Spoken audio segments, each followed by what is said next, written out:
रामू किसान खेत में काम करके अपने घर आता है। रामू की पत्नी रीना कहती है, ए जी, घर में राशन खत्म हो गया है और दोनों बच्चे सुबह से भूखे बैठे हैं। जाओ बाजार से कुछ राशन ले आओ, सुबह से चिंकी चिंटू रो रहे हैं। रीना, मेरे पास तो 1 रुपया भी नहीं है, मैं राशन कैसे लाऊंगा? और गांव में कोई ऐसा आदमी भी नहीं है जो मेरी मदद कर से बताओ। ऐसे में मैं राशन कैसे लाऊं? बाजार में भी कोई उधार नहीं देगा। तुम घर में देख लो, शायद थोड़ा बहुत राशन रखा हो। नहीं जी, मैंने अच्छे से देख लिया है, पर मुझे कुछ भी नहीं मिला। फिर रामू कहता है, चलो मैं कुछ जुगाड़ करके देख कर लाता हूं, शायद कुछ मिल जाए। जी तुम देख आओ और जल्दी से आना, नहीं तो ये बच्चे रो रो कर मुझे भी परेशान कर देंगे। उसके बाद रामू गांव के लोगों से कुछ पैसे उधार की कोशिश करता है, लेकिन गांव का कोई आदमी रामू की मदद नहीं करता।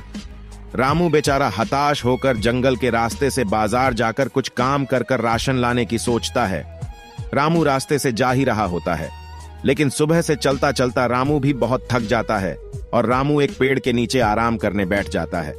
अब रामू को भी बहुत भूख लग गई थी, क्योंकि रामू सुबह भी बिना खाना खाए खेत में चला गया था। रामू बेचारा अपनी किस्मत को बैठे पेड़ के नीचे रो रो कर कह रहा होता है, भगवान, अगर तुमको भूखा प्यासा रखना था तो मुझे ही रख लेते, मगर मेरे बीवी बच्चों को तो ऐसी सजा ना दो। मेरे खेत की फसल भी तुम हर बार खराब कर देते हो। तुम्हें ये सब कर कर क्या मिलता है? क्यों मुझे थोड़ा थोड़ा मार रहे हो? अगर तुम्हें मुझे मारना ही है तो एकदम से मार दो, कम से कम मैं अपने बच्चों को भूख से तड़पते हुए तो नहीं देखूंगा। और ये कहते कहते रामू बेचारा फूट फूट के रोने लगता है। ये सब पेड़ पे बैठी एक चुड़ैल, जो एक बहुत अच्छी चुड़ैल होती है, वो ये सब सुन रही थी। ये सब सुनकर चुड़ैल को रामू पे बहुत दया आ जाती है। चुड़ैल रामू की मदद करने लिए उसके सामने आ जाती है। चुड़ैल को देखकर रामू बहुत डर जाता है। कहता है, तुम कौन हो? यहां क्यों आई हो? मैं तो पहले ही बहुत परेशान हूं, अब ये बहुत प्रेत भी मुझे जीने नहीं दे रहे हैं। लो, जब तुम आ ही गई हो तो मुझे खा जाओ, ताकि मुझे भी कुछ शांति मिले। लेकिन फिर चुड़ैल कहती है, रामू, मैंने तुम्हारी सारी परेशानी सुन ली है, तुम घबराओ मत, मैं यहां तुम्हें खाने नहीं, मैं तो तुम्हारी मदद करने के लिए आई हूं।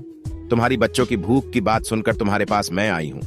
मैं तुम्हें कोई नुकसान नहीं पहुंचाऊंगी, तुम्हें मुझसे कोई खतरा नहीं है। बताओ तुम्हें क्या चाहिए? मैं तुम्हें वो सब दूंगी जो तुम्हें और तुम्हारे बच्चों को चाहिए। रामू कहता है, चुड़ैल जी, मेरे बच्चे घर भूखे बैठे हैं, पर मेरे पास खाने के लिए पैसे नहीं हैं। मैं आज इतना मजबूर हूं कि मैं आज अपने बच्चों को 2 टाइम का खाना भी नहीं खिला सकता। बताओ मैं क्या करूं? जहां जहां मैं कोशिश कर सकता था मैंने की, मगर मुझे कुछ हासिल नहीं हुआ। चुड़ैल कहती है, देखो रामू, ऐसा समय हर किसी पे आता है, मगर हमें मुसीबतों से भागना नहीं चाहिए। तुम अभी भी बहुत सारा राशन घर ले जा सकते हो, बस तुम्हें मेरा एक काम करना होगा। रामू कहता है, जब तुम मेरी मदद करने के लिए आई हो तो मैं भी तुम्हारी मदद जरूर करूंगा। बताओ तुम्हारा क्या काम है? मैं करने के लिए तैयार हूं। चुड़ैल बोली, मैं भी पहले अपने गांव में मजे से रहती थी, मगर कुछ दरिंदों लोगों ने मुझे जलाकर मार डाला और मेरे शरीर को यही इसी जंगल में पेड़ के नीचे गाड़ दिया। अगर तुम मेरे शरीर को बाहर निकाल दो और मेरे शरीर गंगा जल डालकर मुझे मुक्ति दिला दो, क्योंकि मैं इन जंगलों में बहुत सालों से भटक रही हूं।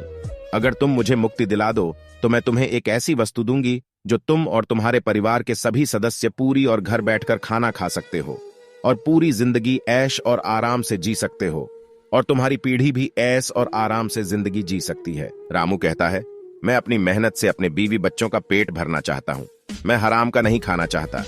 बस मुझे अभी के लिए थोड़ी मदद चाहिए। मुझे ऐसी कोई वस्तु नहीं चाहिए जिससे मेरी पीढ़ी बिल्ली बैठे बैठे खाना खाए। बस तुम अभी के लिए मेरी थोड़ी मदद कर दो। मैं तुम्हारा काम अभी किए देता हूं, बस तुम मेरा काम कर दो। और फिर चुड़ैल कहती है, ठीक है, मैं तुम्हें ऐसी वस्तु देती हूं जिससे तुम मेहनत भी करोगे और मैं तुम्हारी इसमें मदद कर दूंगी। ये लो, यह एक ऐसी चक्की है जिसको घुमाने से इसमें से अनाज बाहर आएगा और फिर तुम मेहनत कर कर अनाज बेचकर अपने बीवी बच्चों को पाल सकते हो और तुम भी बहुत अच्छा जीवन जी सकते हो। रामू कहता है, यह तो बहुत अच्छी बात है, क्योंकि इसमें मेहनत भी है और तुमने मेरी मदद भी कर दी है। उसके बाद रामू चुड़ैल का शरीर जमीन से बाहर निकालने वाला होता है, लेकिन तभी वहां बहुत भयानक एक शैतान आ जाता है और वह शैतान बहुत ही बुरा होता है। वह रामू को मारने वाला होता है और उसकी बलि देने वाला होता है। लेकिन तभी चुड़ैल उसके सामने आ जाती है और चुड़ैल शैतान को कहती है, शैतान, ये आदमी मेरी मदद कर रहा है, तुम इसको छोड़ दो और यहां से चले जाओ। ये बेचारा बहुत ही गरीब है, मैं भी इसकी मदद कर रही हूं। लेकिन फिर शैतान कहता है, चुड़ैल तुम यहां से चली जाओ, मैं तुमसे लड़ना नहीं चाहता। अगर तुम अभी भी बीच में बोली तो मैं इसके साथ तुम्हें भी मार डालूंगा।